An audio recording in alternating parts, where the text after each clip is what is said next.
You're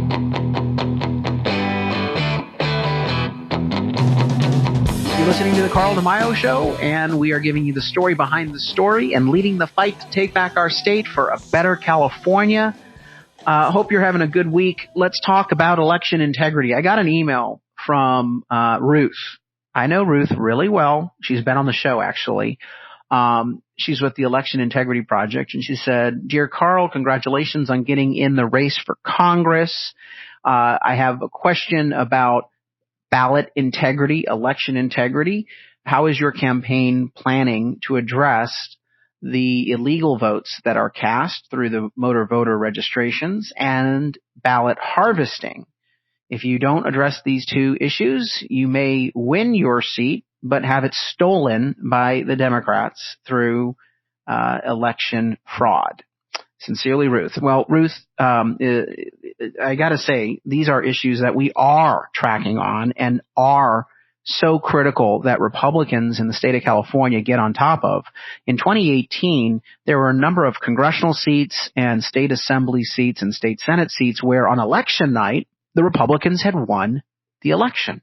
But just a few days or weeks later, they started collecting or counting ballots that were provisional ballots that just showed up in boxes and were mailed in batches that were harvested by the Democrats. Ballot harvesting. On top of the loosey-goosey motor voter program that was launched has led to, I would argue, and I think the facts and the data supports this, election wins for the Democrats that were ill-got, where you had illegal voters casting ballots and you had potentially some fraudulent activity in how ballots were collected and handled and returned to the voter registrar office. So let me talk a little bit about the problem that we're facing.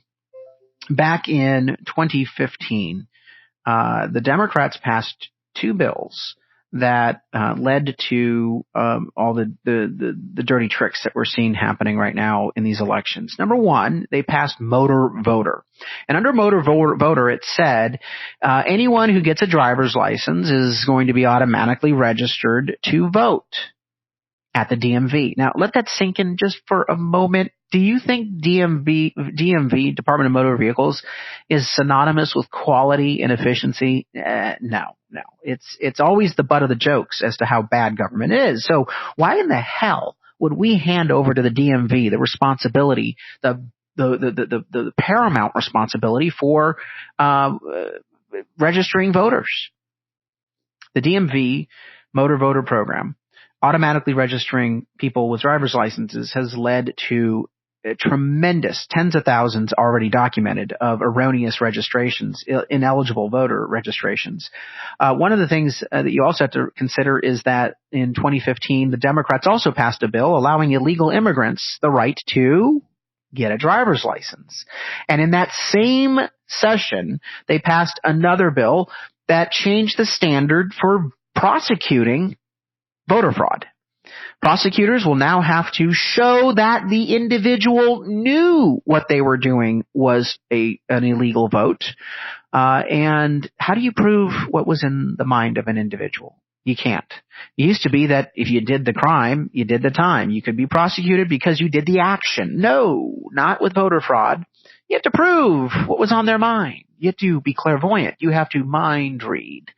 And in other words, they've made it impossible for someone ineligible to vote casting a ballot to be prosecuted.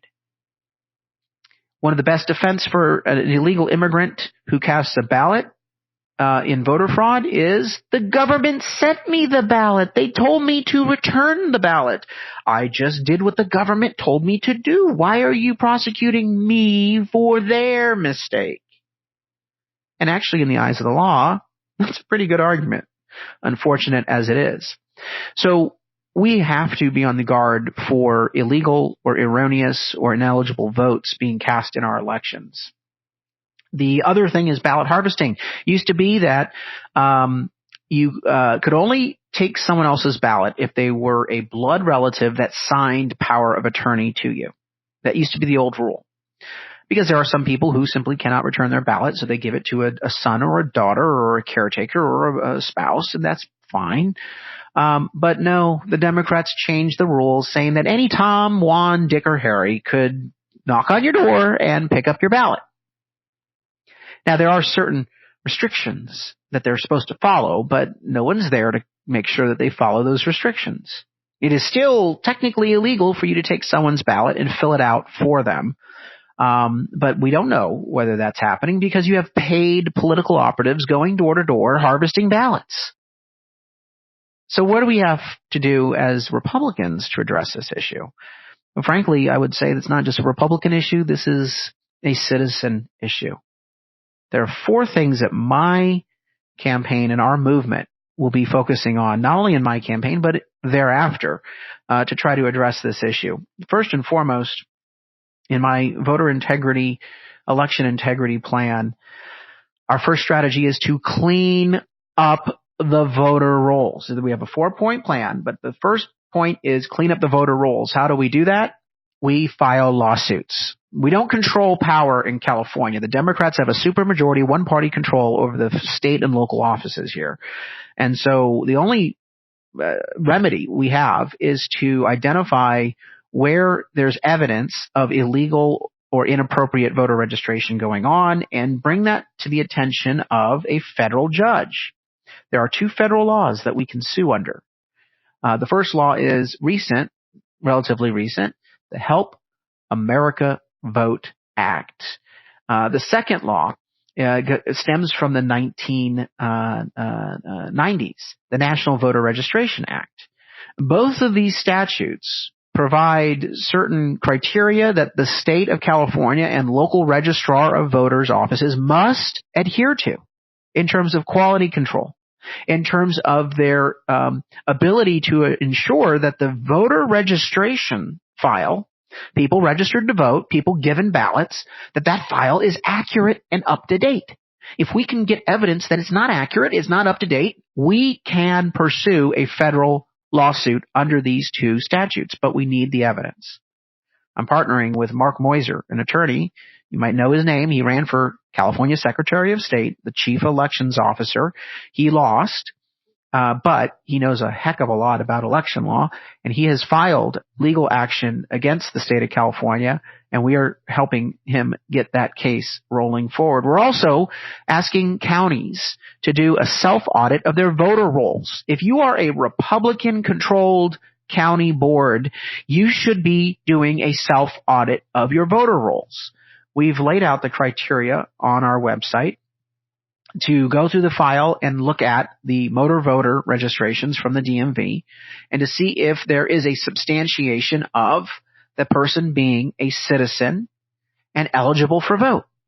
Also, look at duplicate votes. It's easy to find duplicate ballots being sent to households. You basically search by a household, a street address that has someone with the same exact birthday and getting 2 voters or more with the same exact birthday. Now, there could be twins or triplets, or it could be that one person got 2 or 3 ballots, and that's not appropriate. So there are ways to do a self-audit in the Republican-controlled counties, and there are 50-plus counties in the state of California, so if we only get 6 or 7 of the counties to do this, and we find evidence that the state motor voter program has been registering people who are ineligible, that becomes the foundation for asking a federal judge to do a court order across every single county of the state to require that they clean up the voter rolls. Good organizations like Judicial Watch are pursuing this cause of action along with Mark Moiser and our coalition. Now, how many illegal or inappropriate registered voters are there?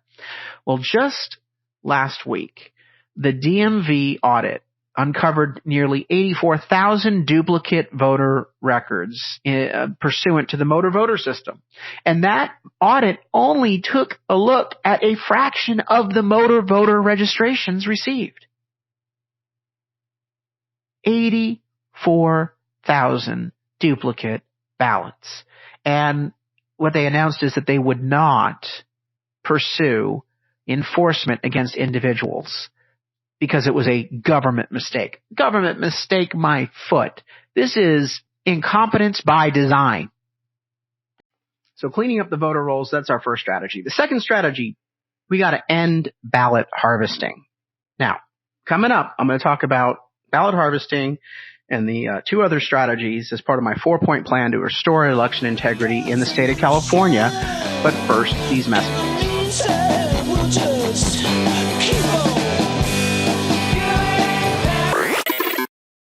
Carl DeMaio here. From raiding our road improvement funds for bus and bike lanes to gas taxes and congestion taxes, politicians keep making it harder to drive. Traffic will only get worse unless we demand change. Join me, Carl DeMaio, by signing the petition at fixsandiegoroads.org. Carl DeMaio thinks it's time to clean up the mess in Congress and take a new approach to solving problems. That's why Carl DeMaio is proposing the Fix Congress First plan. Make Congress live under the same laws the rest of us do. No special exemptions. Eliminate lavish congressional pensions and other perks. Force Congress to open up its own books and records to public review. Make Congress read the bills first before they vote on them. No budget, no pay. Permanently take away Congress's pay for every day the budget is late. If we want better results from Washington, we need to start by fixing Congress first. That's why it's time to help Carl DeMaio get his Fix Congress First plan enacted. Sign Carl's petition and help fix Congress first.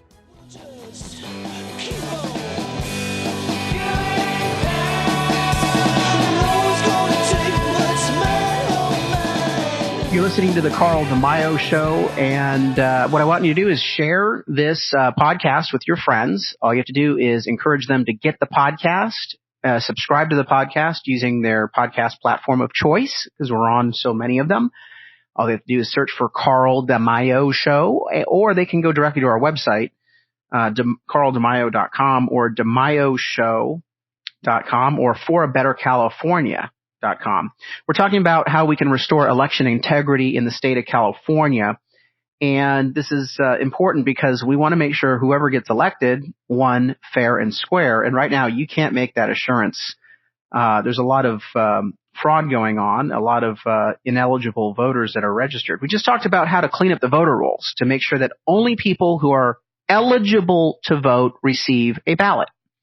That means we have to get the evidence and sue under 2 federal statutes and get a judge to force through court order the cleansing of our ballot, our voter registration system. The second is ballot harvesting. The Democrats want to do all mail-in ballots so that everyone has a ballot or 2 or 3 or 4, and that they can send their paid political canvassers door to door to ask for the ballot. Give us the ballot. So there are 3 things I'm going to do on ballot harvesting to address this invitation to fraud. Number 1, we are going to infiltrate the Democrat ballot harvesting operation. There still are rules for how they harvest ballots, and I don't think they're following them. For example, they're not allowed to fill out the ballot.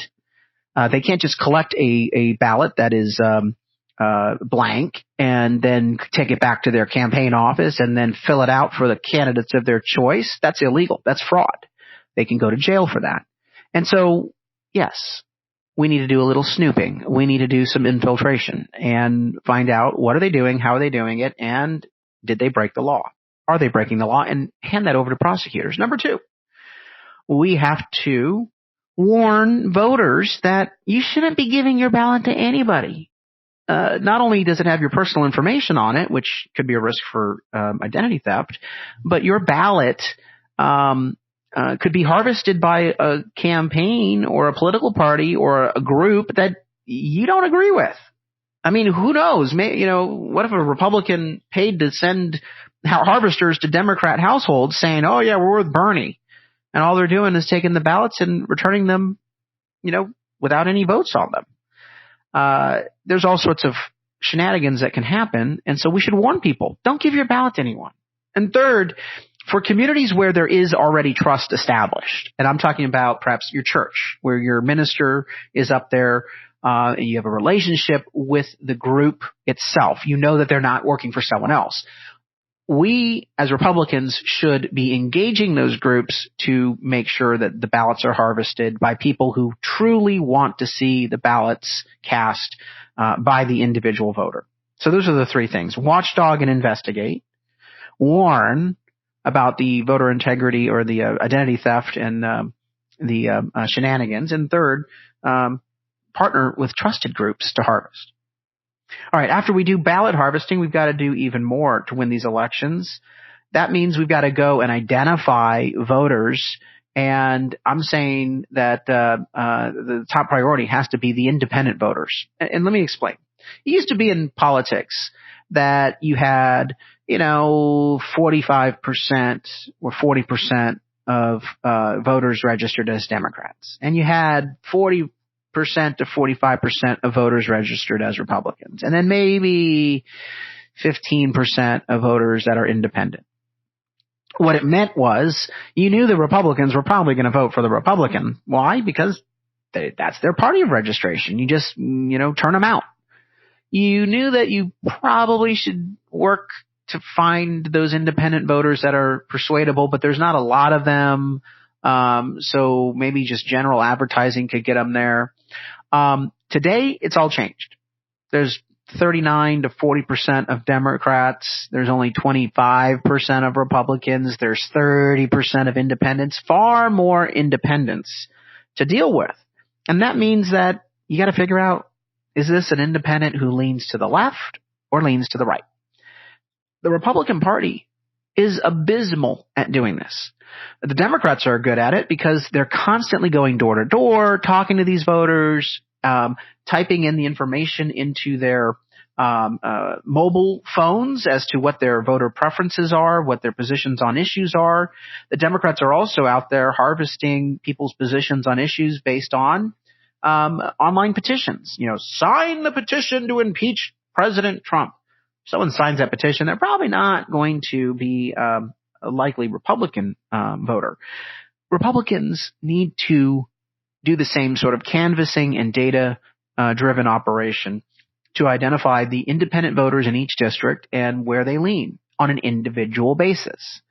And that sort of effort it takes time, it takes money, but it's absolutely paramount. It is irreplaceable if you're going to turn the tide in California and pick up seats. And finally, the fourth strategy for clean elections, fair redistricting. There is a Citizens Redistricting Commission in the state of California, and I encouraged people to sign up to become commissioners. There's very strict criteria, and it requires that you not be involved in a paid position in politics or hold an office, etc. We need to have truly independent citizens drawing the lines of the legislative districts so that the people pick the politicians, the politicians don't pick the people. And you see these gerrymandered districts all the time that the politicians manipulate so that they're always a safe seat for their party. That has to end.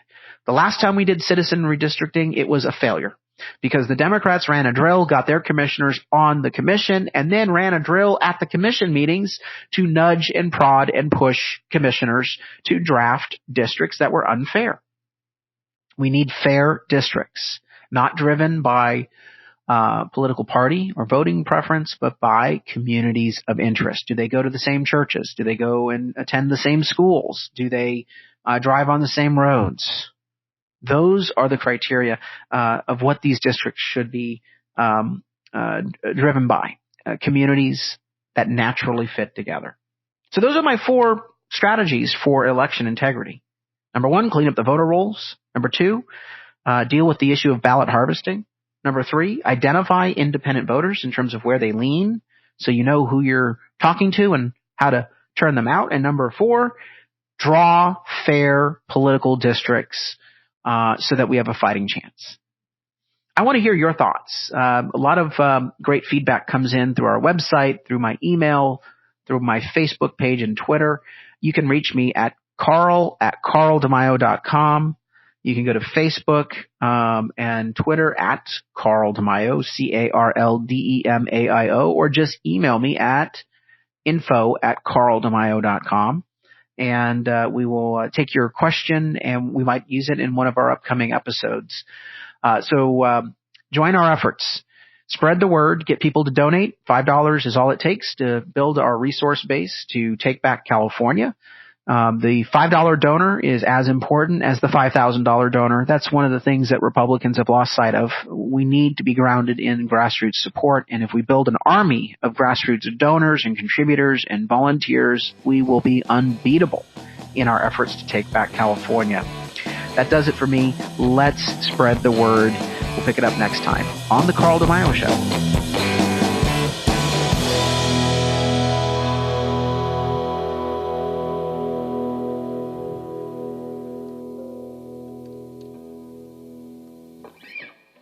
This podcast was paid for by Carl DeMaio for Congress. I'm Carl DeMaio, and I proved this message.